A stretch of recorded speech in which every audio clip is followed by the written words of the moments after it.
Assalamualaikum warahmatullahi wabarakatuh. Izin memperkenalkan diri, nama saya Artika Salwanaila dengan NPM 24610188 dari K3 Program Studi S1 Manajemen Fakultas Ekonomi dan Bisnis Universitas Muhammadiyah Metro.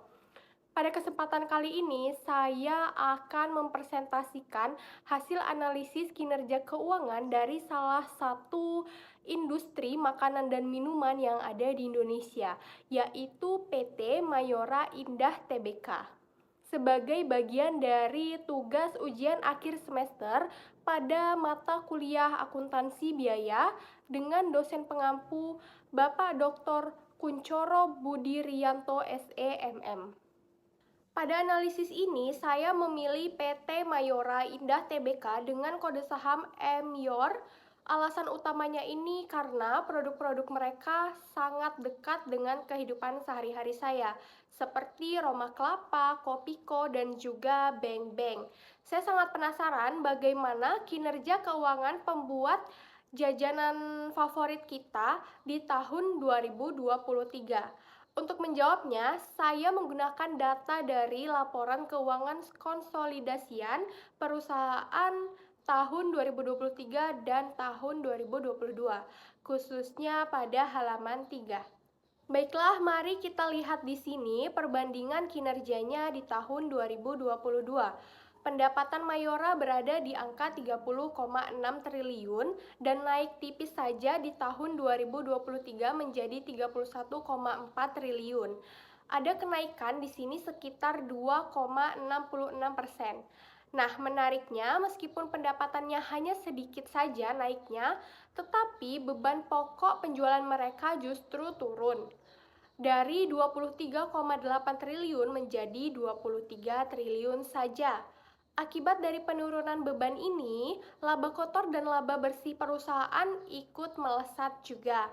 Laba bersih yang tadinya 1,9 triliun di tahun 2022 melompat menjadi 3,1 triliun pada tahun 2023. Nah, ini artinya laba bersih mereka melonjak hingga 64%.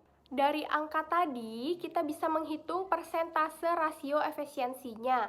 Persentase beban pokok penjualan terhadap pendapatan ini menurun dari 77,7% di tahun 2022 menjadi 73,3% di tahun 2023.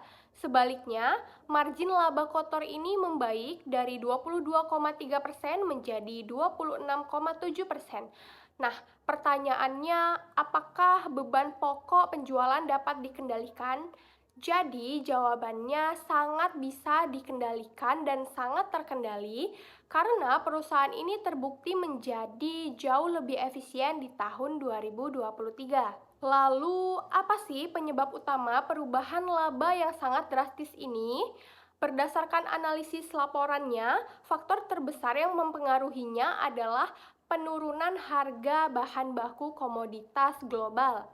Saat biaya bahan baku seperti gandum ataupun minyak sawit turun, otomatis beban pokok penjualan perusahaan juga ikut menyusut.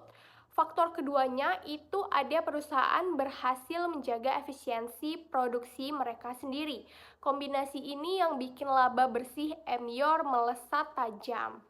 Oke, jadi kesimpulannya ini adalah kondisi keuangan PT Mayora Indah Tbk sangatlah membaik, khususnya pada margin laba. Namun, masalah utama yang mereka hadapi ini adalah pertumbuhan volume pendapatan yang tergolong sangat pelan, hanya 2,6% saja.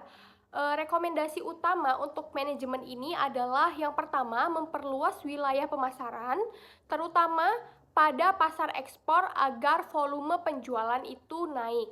Kemudian yang kedua itu mencari pemasok alternatif atau mengunci kontrak jangka panjang untuk bahan bakunya agar biaya tetap aman jika harga komoditas global ini sedang naik. Baiklah, sebagai penutup, saya menyatakan bahwa data, perhitungan, analisis, kesimpulan, dan penjelasan dalam video ini pada ujian akhir semester merupakan pekerjaan saya sendiri.